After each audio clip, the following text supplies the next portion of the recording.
Pastor James Morrise. Bless you, sir. Bless you, sir, man. Excited to be here with you. Yeah. So when I came up with this topic, I was in the mindset of helping people get somewhere without having to feel guilty about. You know how sometimes you have that guilt before you grow into the fullness of, or the full understanding of moving in God's will and moving in God's time. Sometimes you try to carry stuff, you get your luggage ready, but this ain't that kind of journey, So the topic, everybody can't go. When I first mentioned it to you, you said two things. You said Abram and Lot, and we stopped right there. We stopped right there. I knew then we couldn't go no further because this is something that people needed to hear. That teaching, the way to move on your spiritual journey when it comes to what to take is just like it's just like a trip. You get ready to take a trip, and when you get ready to get on that airplane, you got a limit that you can't go over, when they're checking your bags in. So I wanted you to give the audience and the listeners, the viewers, some of that information. You TSA today. So I wanted you to give them with like we talk all the time, man. You always give me some good, strong stuff. So I wanted you to share that with them today. Let me first say, man, I'm proud of you, and I'm very humbled that you would allow me to be on the flex zone. Yeah, I appreciate it. Doing great things, man, and you've always pushed to do things to bring about a change. So, yeah, I'm definitely proud of you, man. I appreciate it, big bro. Every time we have the conversation, it's always a great conversation, man. Yeah. So, we was chatting the other day, and we was talking about it when you came up with the title that everyone can't go. First thing came to my mind was Abraham and Lot. At that time he was Abram in Genesis chapter 12, and God was actually preparing him. And most of the time when God is transitioning you from one place to another, you have to be first willing to leave that place. Right. And as we embark upon 2023, this is a new year, most of the times we come with New Year's resolutions, and right, we have all these goals that we want to set and visions and all these things. But I think it's imperative in this year, in this season, that we make sure that we're heeding to the voice of God and that we're willing to obey. Yeah. It's one thing to hear, and we can hear what God is saying, but a lot of times it's the obedient part that we struggle with. Right? Yeah. Because most of the times when he's telling us to leave a place, it's hard to leave and difficult to leave because we're comfortable in that place. We become complacent in that place. Right. So God tells him to leave from amongst his family. Sometimes our families can be a crutch to us. Right? And so God is trying to get us to a place where we kick that crutch. Right? Yeah. So come from amongst that place, come from amongst those people of familiarity. Yeah. So God tells Abraham to leave. He says, and when you leave, come from amongst your family. I'll show you. So whenever God is taking us, we have to also realize, you said something earlier. You said something about this journey. Yeah. And this lifelong journey that we're on, it's not a sprint. It's a marathon. Yeah. Right? And it's not only just a marathon, but it's a relay, because you and I will need somebody. Yeah. Right? Along the way, but we have to make sure that the somebody that we need and that's around us is the right people, and they're supposed to be there, right? And so God tells Abraham to leave, but he never told him to bring Lot. I just paused for a moment. So Abraham, he obeyed, but it was partial obedience. But so partial obedience is still disobedience. Yeah. Wow. Right? Wow. Yeah, partial obedience is still disobedience. So he brought along with him Lot. And so you have to be careful who you bring along with you, because everybody who you bring along with you is not really supposed to be with you. And so now you bring about, and I don't just want to look at Lot as an individual. Sometimes we're bringing stuff that we shouldn't bring with us Yeah. into where God is transitioning us. Wow. And so whenever God calls us from one place to another place, he's telling us, leave that stuff there. So Yeah. there's some things that I need you to leave behind, because if you bring, watch this, if you bring your past into your present, it can bleed into your present and contaminate your future.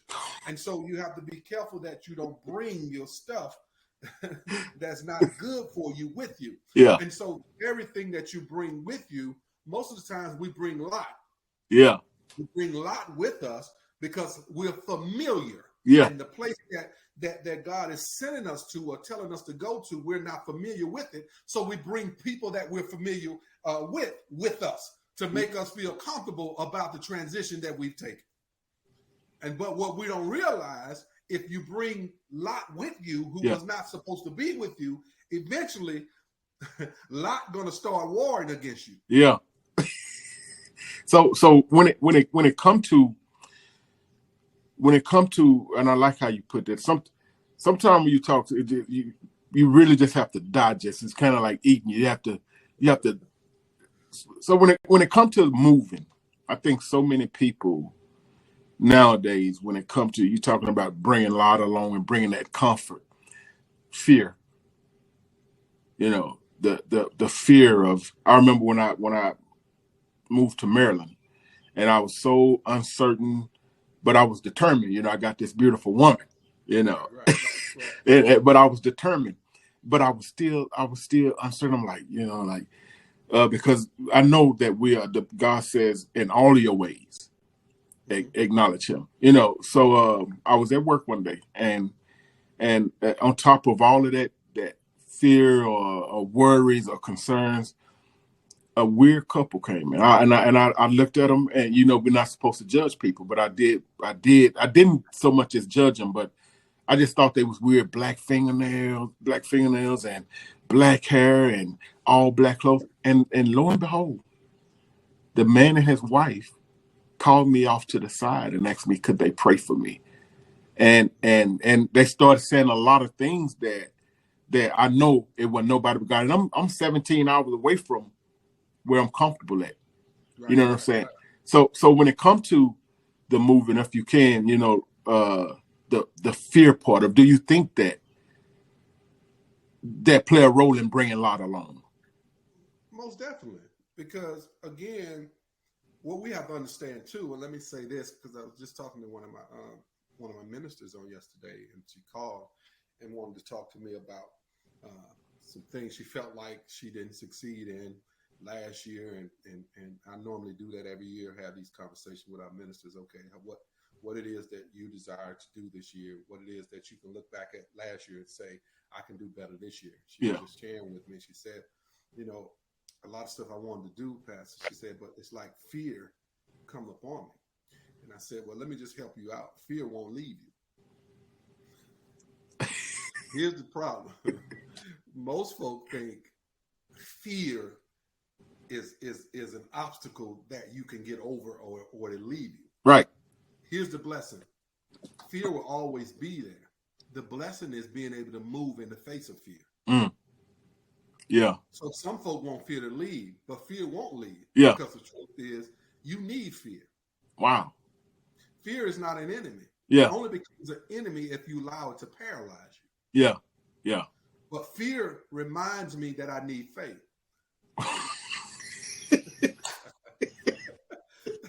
See, without the fear, I wouldn't know how much I need God. So it's being able to move in the face of fear, because if God is with me, if he's with me, man, I can face anything. I can go through anything because God is with me. Right? Yes. And so fear won't move.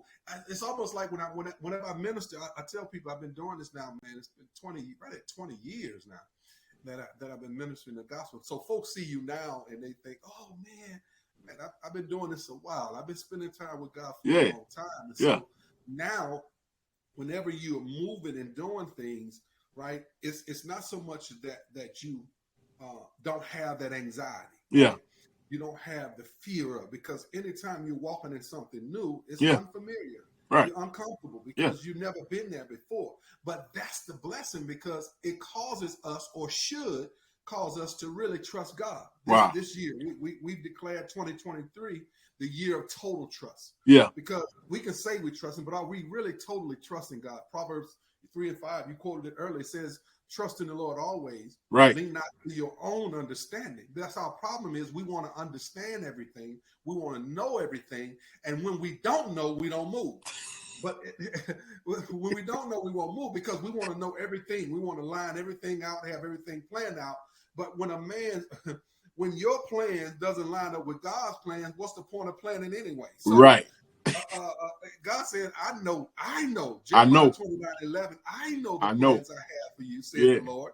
Plans to prosper you and not harm you. Plans for a future and a hope. So God already knows the plan. He has a plan for your life. So it's our duty, brother, that we get on God's plan. Yeah. Rather than us always trying to plan out everything. We want to know the next thing. And I know, you have people who are great planners and want to plan this and that. But when man's plan doesn't add up with God's plan, it leads us to a place of destruction and distress. Yeah. You understand what I'm saying? So whenever I get ready to minister the word, even to this day, I still have a spirit of anxiety. Yeah. And I say, God, I don't never want to lose that. That's the humbleness. I don't want to lose it because it reminds me that I need the Holy Spirit to lead me. I can't do this in my own abilities. See, most folk do things based on the talent they have. Yeah. See, I don't want to operate on talent.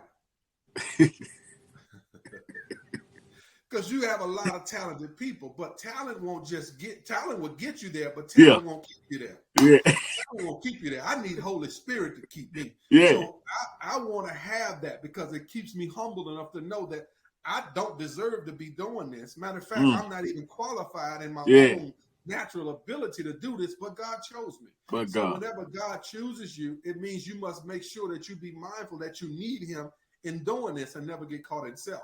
Yeah. So that's the challenge of us as people. Fear won't leave, man. So don't expect fear to leave. You got to push in the face of fear. Yeah. Yeah. Mm-hmm. Yeah. So the fear, we got that out of the way. So if we can move on into direction, we got the lot, the fear of, or the reason we create. I think we create. You remember when Moses got to the foot of the Red Sea and they started procrastinating in a form of prayer, and God told him, Moses, wherefore criest thou unto me? Speak to the children that they go forward. Now we're talking about direction with the understanding that everybody can't go. When it comes to God and knowing what direction to move in, that's a thing. That's a thing I think for people to understand and to know. It's very important to know, because God could be just like Jonah. God could be trying to send you somewhere and you go in another direction. And not only did he bring harm to his self, to everybody that was around him, Mm-hmm. So what about when it comes to the journey? It's important because what we have to realize is everyone is not going in the same direction. Yeah. Right? Yeah. So God can be leading you to go in a direction that's opposite of the people who you bring with you. And so the person that you bring with you don't really want what you want. Yeah. Don't even understand the journey. Don't even know that you've been called to go to a place because they wasn't there when God called. Yeah. And so you're trying to bring people along who don't even understand purpose. Right? You're still trying to discover what's the purpose. And so now you're bringing along people who don't even understand the purpose. So now they're with you, but not with you. Yeah. Most of the times people are with you because of the benefit that comes with being with you. Right? So let's look at it. Lot was blessed by association. Yeah. And as long as Abram was blessed, Lot was blessed. Because he was with you. The point when you read that, if you continue to read that, you'll see where Lot began now to have servants. Lot didn't have no servants. He only had servants because Abram had servants. Yeah. And so now Lot's servants are trying to fight Abraham's servants. And I'm like, dude, how you all of a sudden you raise up now? You got your people trying to fight my people. Yeah. When you don't even supposed to be here, but don't you even here supposed to be based there. on me bringing you with me. That's why I say you can't bring everybody with you because folk will start trying to take the place that God called you to. Folk will start trying to take over that place. It wasn't for you. Yeah. You was with me being blessed, but now you want to take my place. Yeah. Oh Lord. They call them backstabbing, smiling in my face. All the time trying to take my place. See, some folks too young for that one. Yeah. So now, and here's what Abraham does. Abram comes and he says, brother, hold up. We be brothers, man. Yeah. He says, man, we don't even have to do this. He says, here's what you do. You look out. You look out and you choose. Now, here there's a person who's not even supposed to be with me now causing disruption in my life. Oh, my gosh. So what you have to be willing to do is realize that the person you brought with you now is causing problem in your life. But here's the problem. People don't want to get rid of the problem. Yeah. Even when they know it's the problem. Even when they know. You so familiar, you become so complacent with this person or this thing that is now bringing a problem in your life that you're afraid to get rid of it. But Abraham, you got to do what Abram did. Abram said, now you look out and you choose. I ain't tripping because I know I'm in the will of God. I ain't got to go out here trying to do nothing because God told me if I follow him, he's going to direct my path. Yeah. So you choose. You go ahead and choose. So the Bible said that Lot looked out and saw what looked good. He saw the green grass now. Yeah. And he chose what looked good. Yeah. But what he didn't realize, what he chose was not good. Even though it looked like the grass was greener. Yeah. The Bible said he pitched towards Sodom and Gomorrah. And Abraham said, okay, that's your choice. I'm going to go the other way. Direction.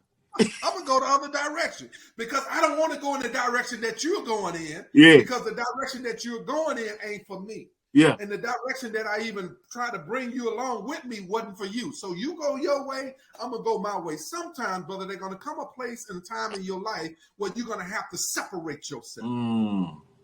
There's going to always be a period where you have to separate yourself from people. There's going to always be a period where you have to separate yourself from places. There's going to always be a point where you have to separate yourself from mentality. Yeah. Wow. Yeah. So he separated. And what he thought was good, Lot, because you brought Lot with you. I think I shared this with you last time. See, Lot represents lack. And whenever you bring Lot with you, you bring lack with you. Yeah. And so you saying you won't change, but you got lack with you. Yeah. You're saying, I don't want to be in this place, but you got Lot with you. You know, lack and Lot, they just like. So you bringing people with you saying that you won't change, but you don't realize the change you need to make first is getting rid of lack. Getting rid of Lot.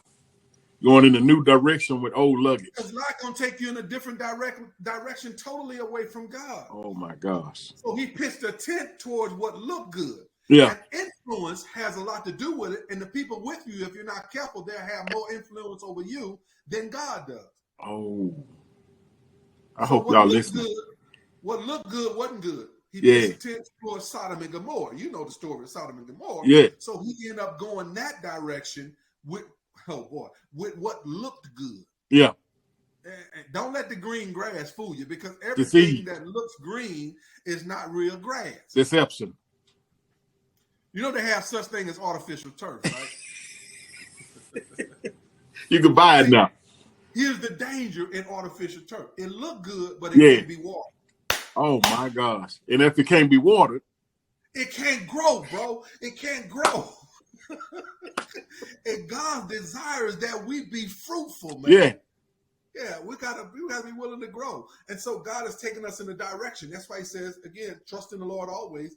Lean not to your own understanding, but in all of your ways, acknowledge God. In all of your ways. The problem with us is we don't acknowledge God in everything. Because some stuff we figured out on our own. I got this mapped out. I don't need God. Now, we won't verbally say that, but inwardly we say it. And outwardly it shows. Because what we say inwardly, we're going to express outwardly. So we go by saying we don't need God inwardly because we go about doing things our own way, how we want to do it. And this is what I think is best. And don't even consult God until we find out what I thought wasn't. Yeah. And now we want to come to God. And Wow. God says, in essence, I had nothing to do with that decision. You made that choice. Yeah. You didn't consult me. Wow. You didn't ask for direction. Now you want direction because you see what you thought was working. it ain't working. Here's another blessed part. Let me show you this now. Let's go. So Let's go. when God does show him a place, he says, says Abram, I'm going to show you a place. And then he showed him the place where he was sending him to the mount. But I'm sending you to a place, watch this, bro.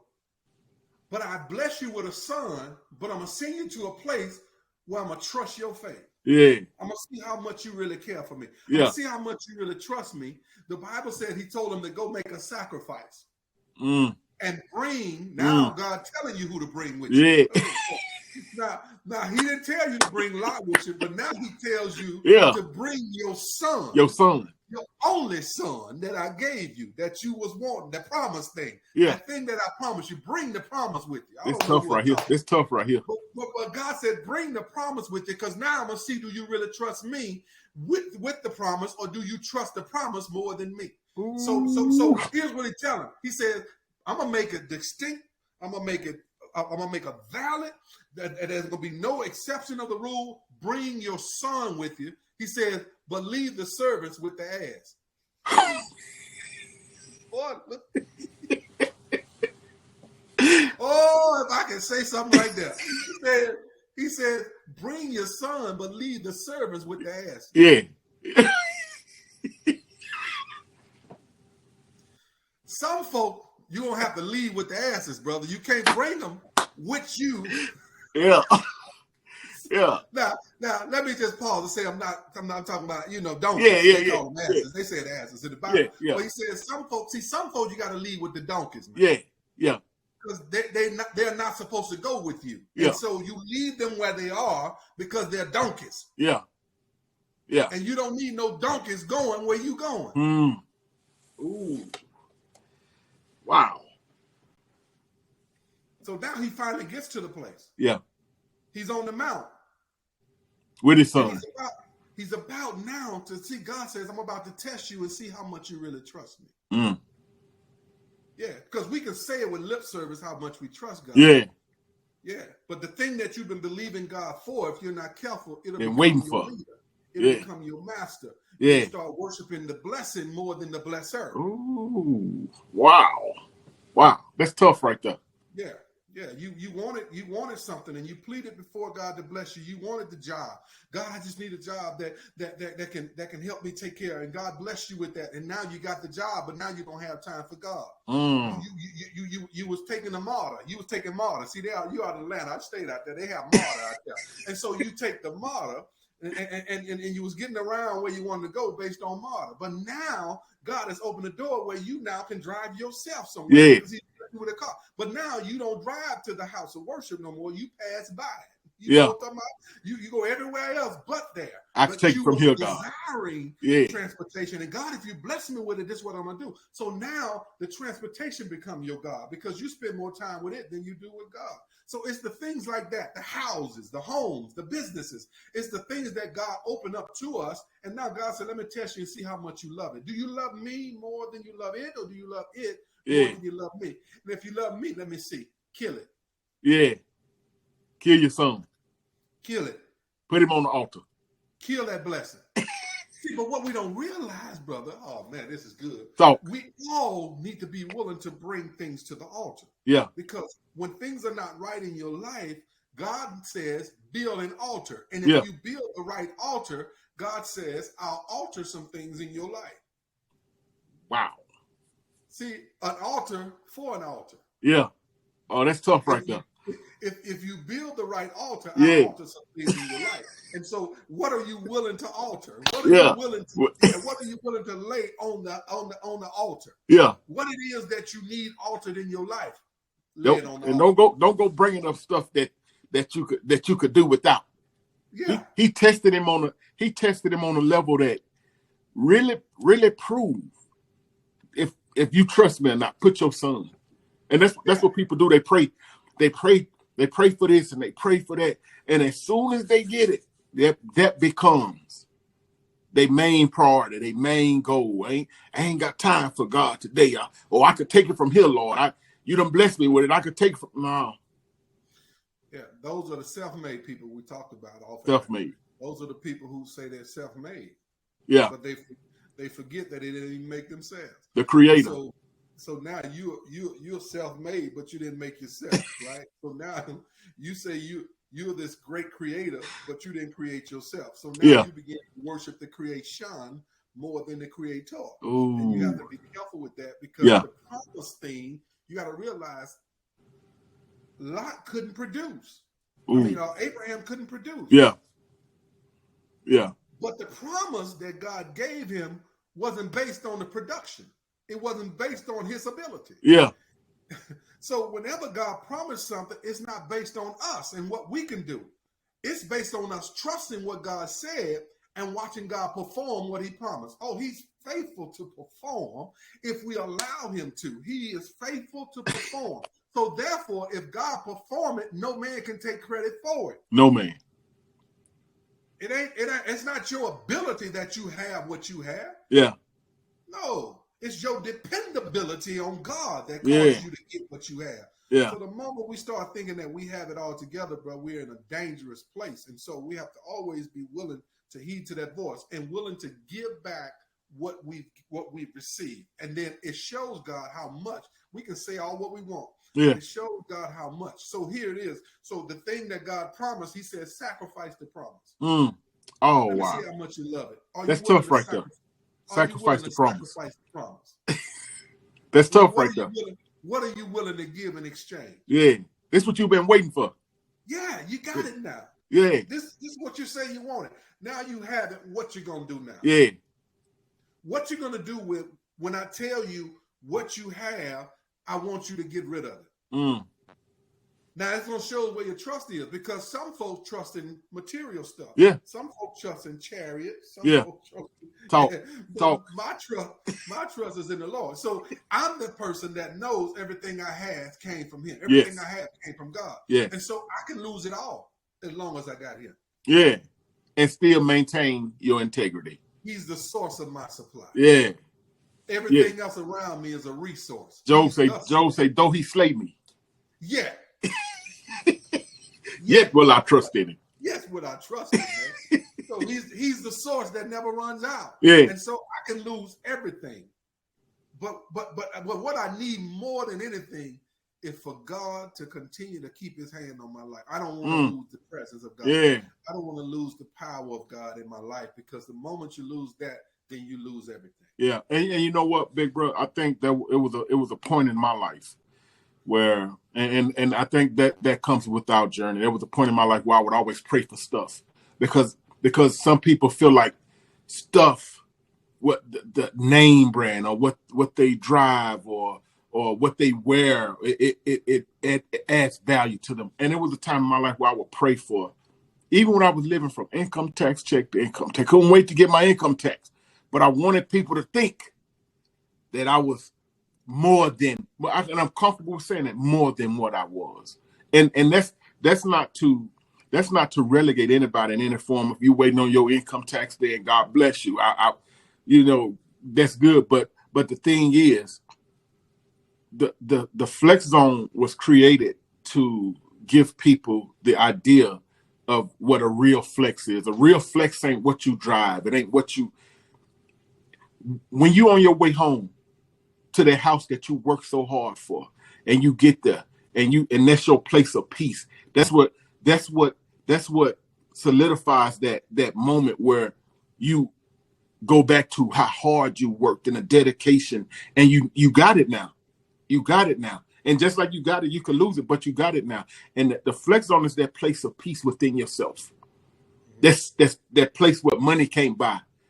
That place where a piece of clothing or what you got don't make you feel. It's that inner you that you live with, because we all got to be in that box one day across the building, and people gonna walk around and look at us, and then they're gonna drop us in that big old hole in the earth.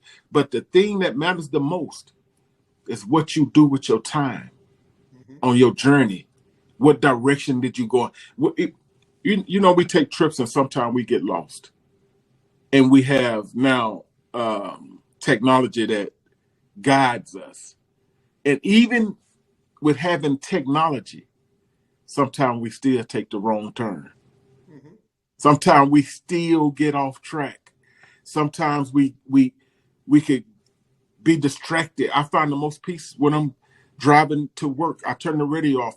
I turn everything off, and coming home, after a long day, I like to kind of unwind and just be in that moment, and I know I'm heading home to my family, but just to be in that moment, So when it comes to these journeys and being led by God, or being led by the Spirit of God, and how He keeps us and protects us and shields us, I, I I think the reason why, when me and you started talking the other day, and you started talking, I felt like, because when my daddy died, me and you, we we grew up together. Right.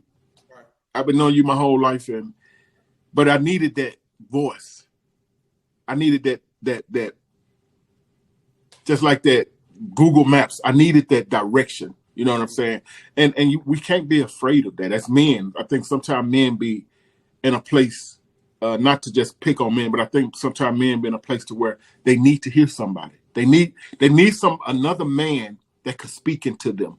They need another man that can give them direction. And you can't be that much of a man to where you suffering inside and you struggling inside and you lost on this journey. A couple of years ago, I said, Lord, I don't know what I'm doing. That was the first time in my life I had to get to. I said, Lord, I don't know what I'm doing. I'm lost. I'm And that was a lost. good place, though. That was a good place to be in Yeah. because it was an honest place, Yeah. right? And whenever you find yourself in a place where you don't know what to do, always remember God knows what to do. Mm. And so He puts us in those places so that we can come back to Him, Yeah. right? So that we can now refocus and say, man, I've exhausted my abilities. I've Yeah. exhausted my thoughts on what could happen, what should happen, what will be happening. Now I don't know what to do. God said, you're in the right place. Yeah. You're right where I need you to be. Now I can talk to you. Yeah. Because when you think you know it all, you think you got everything mapped Yeah. out, when you think you got everything planned out, you don't ask God, consult God about anything. Nah. And here's the thing, here's the thing that messes me up with us as people. God knows everything about us. Mm. He created us. Yeah. He knows everything. Everything. But we always think that our plans is better than God's plan. The Bible says God's plan supersedes man's Yeah. plan. Yeah. So in other words, your plans, my plans for my life is basement thoughts that God had. Our thoughts are basement thoughts concerning God. Mm. Man, God have penthouse thoughts concerning us, while we Ooh. have basement thoughts. Yeah. Stuff we thinking is way lower Yeah. than what God think about us, man. But we think we got better plans, and so we try to map out everything. This is what I want to do.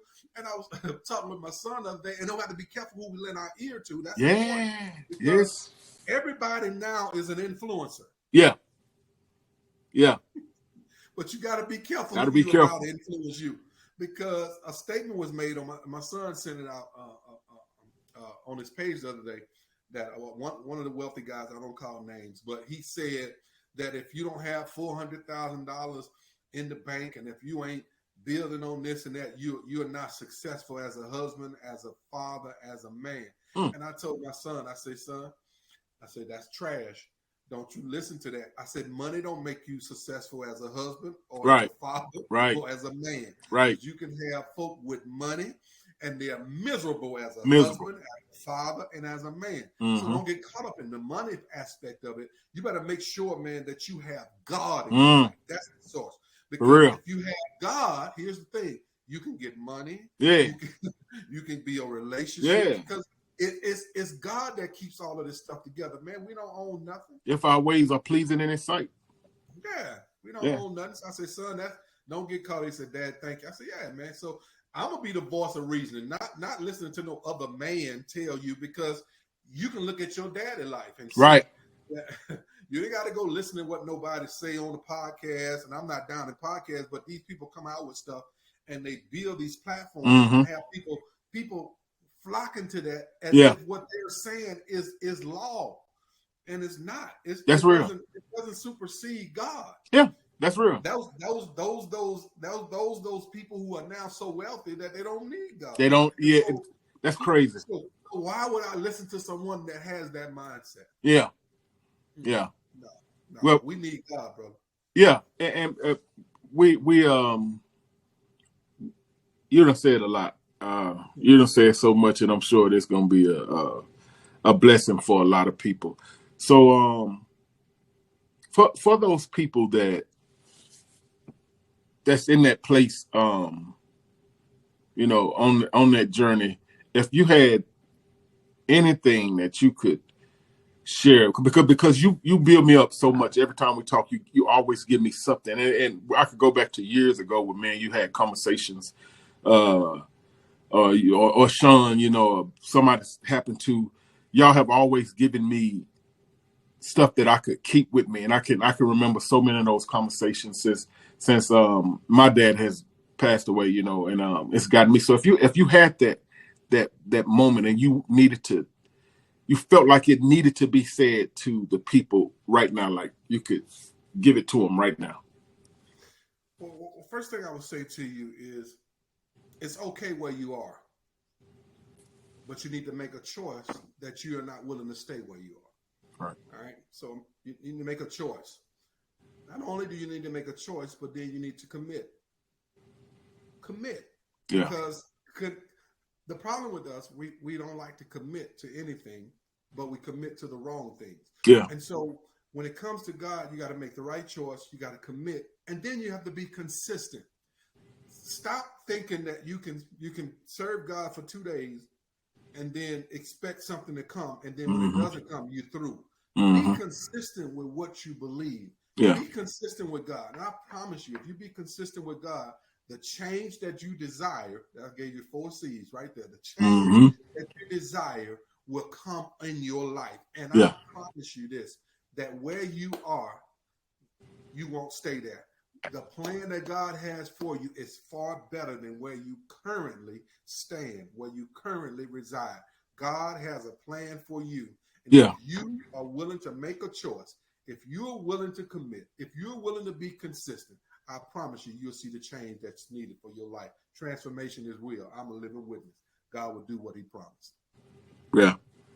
Well, I appreciate y'all listening. I appreciate everybody tuning in. We do have like five other countries that listen in. Um, um, every time I talk to this guy, this is what I get. So if y'all jealous, I will give y'all his contact information. So, Big Bro, can you give them for the people that's in Baton Rouge or planning on coming to Baton Rouge in the future, you could give them your information. Well, you can follow me on all social media outlets at James Morrise, Pastor James Morrise. You can find me. Morrise is spelled Morrise. You can follow our church, Kingdom Life Church. We're in West Baton Rouge, right here in Port Allen, Louisiana. Man, we've been over here serving this community, and we're excited about what God is doing. So you can find us on all social media outlets. You can look for Kingdom Life Church. You'll find us there. Listen, I am so excited for what God is doing in our life. You can even go to our website. It's klchurch.com, klchurch.com, Kingdom Life Church, but it's klchurch.com, man. And you can find us there. All right. So we appreciate y'all listening. We appreciate everybody tuning in. And we will have some more sessions with Pastor Maurice. Everybody can't go. And the truth is, everybody shouldn't go. So I love you, man. I appreciate you, man. Yeah, I love you too, big bro. And I appreciate this, man. This has been amazing. It's been an amazing 40 minutes. Even in the first 7 minutes, I looked at them like, dang, you done said that much already. It's just 7 minutes. Yeah, but I appreciate it, man. I'm sure that the audience gonna love it, and be on the lookout for some more. Welcome to the Flex Zone. It's your man. It's your boy, your host. And Kingdom Life. KL Ministries. So y'all go check them out on Facebook. Check out the website.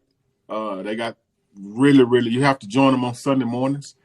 If you're interested in tithing or investing, not investing like stock, but spiritually investing, they have ways to do that as well. So we appreciate y'all tuning in and be on the lookout.